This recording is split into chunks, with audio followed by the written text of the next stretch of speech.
This is replay commentary with Inspector Bean. Just a reminder, all replays sometimes have errors where what you're aiming at on the replay is not actually what you're aiming at in game. So we load up here. It looks like we've got a fairly decent team. First things to notice are they don't have very many TDs, only 4. They do have a Roomba, which can be scary on this map, and the T-28 Proto, which can bounce a fairly decent amount of shots. So we're on Cormoran, which is not everyone's favorite map, but I seem to be able to do okay with it, so I don't mind.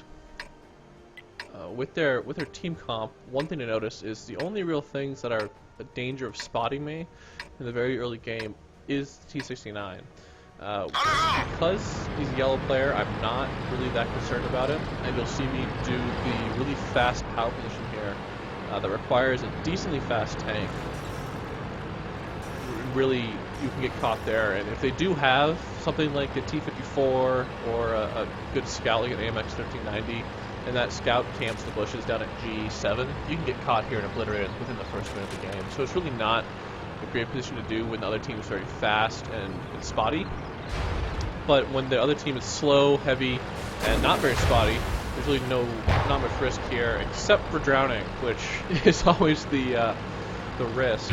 Look there, I get out with 2 seconds to spare. So it's really a risk that you have to take. But if you hit it right, you're normally good to go. So this power position right here is very good at controlling the middle, this side of the middle of the island, and the east side of the map.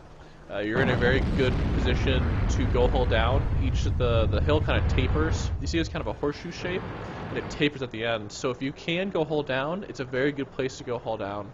You see me trying to take a shot here back to KV3 at the middle. Not very many good shots at the middle, but catch someone, like I catch this low, trying to cross, you get some very good shots that can be very effective.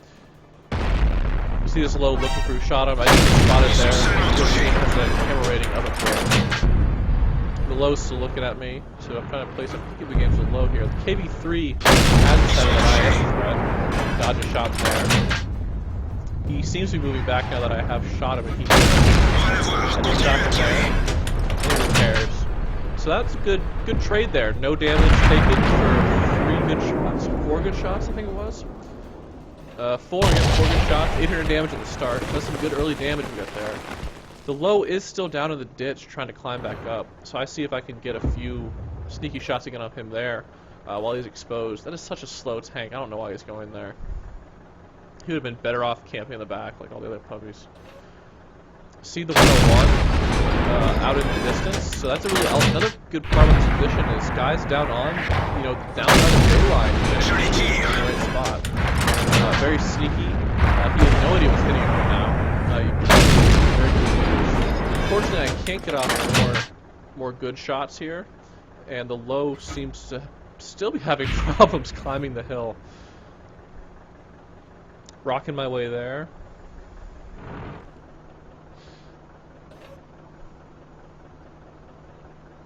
So we're just kind of settling in to try to spot some things, see if we can support this middle area. They really have to make a mistake to get good shots through there. But with puppies, sometimes you do get lucky, so it never hurts to there we go. And I whiff one nice. Lots of missed shots this game that you'll see that come to haunt me later. Can't tell if maybe I was rushing them because I barely got opportunities to take the shots, or if I just RNG'd badly. So now I notice that on my right, on the east side, they are starting to push up. So again, we get to see how good this position is fighting against east side pushes. Missed a shot on the T-69 there. Again, using this hill to try to only back to the 69. So you see that's 2 shots that I've whiffed without doing damage. Take a blind one there, hit the building. That's 3. Get spotted. So the T-69 did spot me. That tank has a very good view range. If you put optics on it, it's as good as any other spotting medium. So I missed the 4th one there. Moved back around on this Cheeto. Cheeto that I'm spotting across that.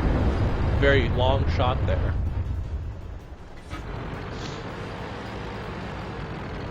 Okay, so I see the, I believe that's a T629 moving up. T38, T34, I believe.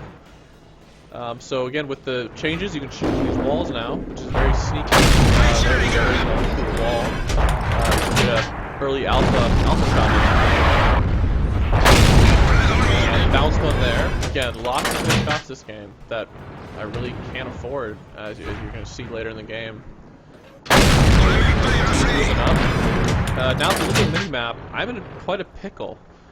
There's really no one else on this side but that KB3 that's kind of camping in the back. And if you know how a camping KB3 works, it's not really the best. He does manage to get a shot in there, which is really, really helpful.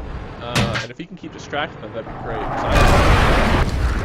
I try to rush that before I shot, then I take a shot from the T69. Luckily, well, unluckily, he destroyed my turret, so I have to repair that using my only repair kit. Do a blind fire there. I don't know if that will work or not. And then he hit my bridge. I keep bouncing up there. This turret is surprisingly trolly at these angles. Unfortunately, I have a good one there. Heal my gunner, but I am able to so. With that hold down technique, even when it not a very good turret, I'm able to bounce a surprising number of shots. And only that T-34 with his big old gun properly aimed is able to finally put one into me. So if you look at the rest of the map now, mini-map check, I do push one into the FCM 50 here, already finished them off. And now I've got a predicament. I have won this flank. Woohoo. Only thing left standing between me is probably the Roomba and the T-28 who has not been spotted back in... Or the Roomba has been spotted, apologize. So that was my mistake, because at this point I was thinking that the RHM was still in the forest, when only really the T-28 was in the forest. And again, we'll see how that is going to be a mistake later in game. So at this point I decide to move back towards the middle and try to fend off and kill these tanks in the middle.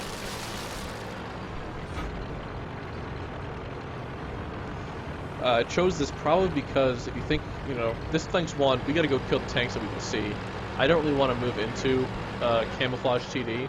Even a T-28, I'm not gonna be able to kill him before he can pump 2 shots into me and finish me off.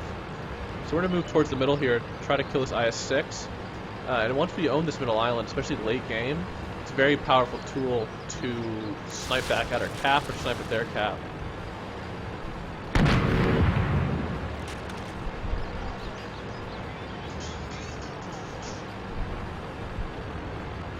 We're moving in here as quick as possible.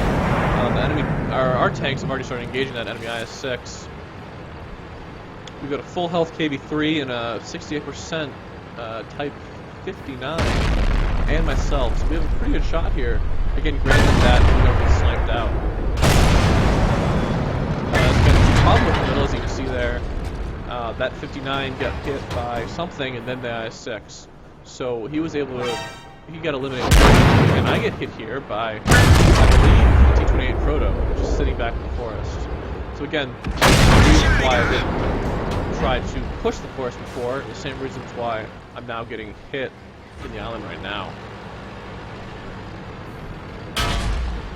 KB3 gets hit. KB3 still has a health advantage. It is a tier lower than that IS-6. I hope he is loading gold. You can see me kind of going, get out of there. Good arty shot here, helps us out a lot. There's really nothing I can do because I have a one-shot from the IS-6, and there's a tank behind him covering him. If I poke him, I'm going to die. There's really no point in poking here, and I'm trying to tell that to the KB3 that if he pokes around, he's probably going to die. Even with his armor, he does not have enough to stand all the shots. So he gets really lucky. The IS-6 low rolls. And he is out in the open though, so I believe he's about to get finished off right about. Maybe that happens later. But again, you can see that, again, I don't want to fight a camo TD. That's going to be suicide for me. RHM is out in the open middle of the field. Brilliant RHM. Try to tell him to get back to base. If he can get into that forest, we have a good shot of winning this, especially at 10-10. Scanning for targets here. I do know that most of them are on the southwest corner, except for that T-28 Proto. You can see me yelling at the JT here. He has decided, after camping the entire game in base, he has decided to YOLO the one line. I don't know if he's just bad or a bot or something like that, but he's just YOLOing the base now, which makes no sense. This is a little bit enraging, a little bit maddening that he would do this, because he's basically running off to give the enemy a one-tank advantage for no reason whatsoever. So you see him going down here, he's crossing the field. Accuse him of botting here, which I'm still pretty sure he's a bot. You know, basically just hang back until you know, one of the last minutes of the game, then move forward. But he's probably not. He's probably just really bad, which must say something about humanity. But this isn't a lecture on botting. This is a lecture on tactical decisions. So with him going down, he starts to take fire. We do start to spot things. So this is where I'm in the right position to kill enemy tanks. With a shot there. Again, missed a lot of shots this game. Take a blind fire there. The JT has stopped moving forward. I don't know why he stopped moving forward. Apparently he decided that he doesn't want to YOLO anymore. After he has gone into a very, very disadvantaged position, he has decided to stop. So this is just all around bad play by the Yag Tiger. There's really nothing he can do to defend himself at that point. He's just playing badly, which unfortunately is part of this game, and you kind of have to work around it. So I'm kind of sneaking up here, trying to get shots on anything that Yag Tiger spots. We'll see what I can find. We're taking a lot of blind shots into that place that's IS, with an IS was not spotted. Trying to see if we can, you know, blind fire and bat a little bit. Again, missed a lot of shots that were fairly important. So you see the RHM get destroyed. Again, bad play on the RHM. He should have been back as well. Equal with that Chi-Ri, which evens it up, but I do get spotted, so moving back quickly here. I bounced one, luckily, from that SU-100Y. That would have been a death shot right there. But I quickly sneak one into that. KB3 finishes him off. So at this point, we are up one tank. But again, the Yag Tiger is still moving forward. There's an IS and a Roomba back in that corner. That's a very good position to be dug into. It's hard to dig them out of there. Really, the only way you can dig them out is if they do poke.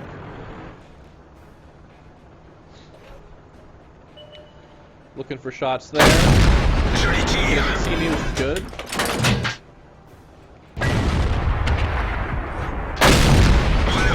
He's 2 in, but again, he's only at 45% health.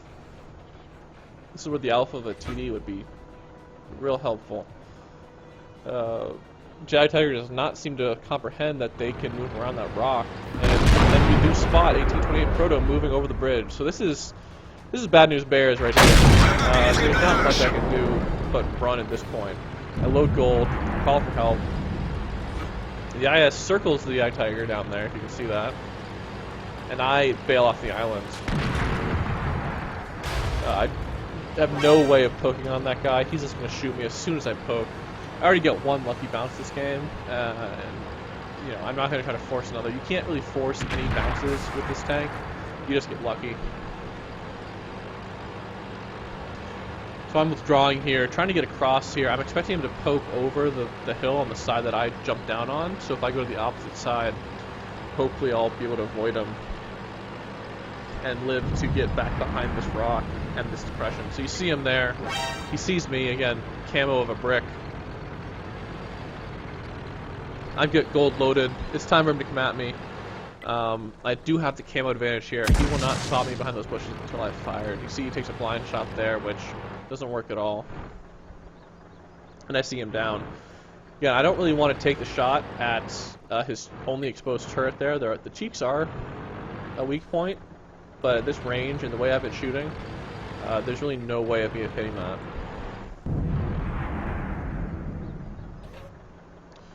Okay, so he is popping, so I pop it into the plate there. Miss. Again, I've been shooting real well, and that cost me. Pop one into him there, a little snapshot. He does nail me. He low rolls, and I get lucky. So pop another one into him. He's starting to back up now, but then moves forward once he realizes that he's going to expose his leg. Keep popping him into the lower plate. If you notice, there's only 10 seconds left in the game. I bounced one luckily on my gun from an RHM. Move back here, and they are just trying to kill me. 2 seconds, 1 second, and it's draw. So that got me the mastery on the FCM. And basically, the lesson of this is that even if you're down, keep fighting tooth and nail. You never know what'll come out of it, and there's really no reason to not try to get your damage, because you never know. You might have a really great game on a draw.